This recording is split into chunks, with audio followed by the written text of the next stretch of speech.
Merry Christmas and Happy New Year！ 在这边要特别感谢各位观众对赖居居的支持，让赖居居厨房的订阅数突破500啦！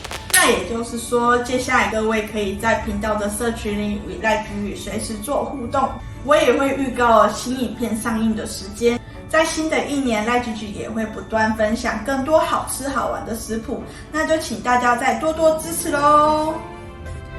为了庆祝这个特殊的时刻，我特别准备了 Panettone 要来和大家分享。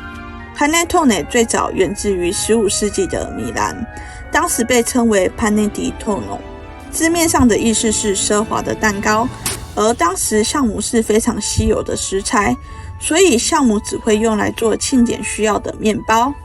不过到了20世纪 Panettone 加入果干，变化出不同的口味，更是开始大量生产，成为意大利家家户户过节必吃的食物。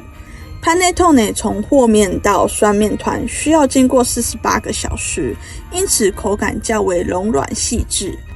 意大利人不但可以将 Panettone 当作早餐，也能撒上糖粉、巧克力或是搭配冰淇淋。简单的装饰也能变成漂亮又高贵的下午茶点，再搭配上一杯气泡酒，真的是完美无极。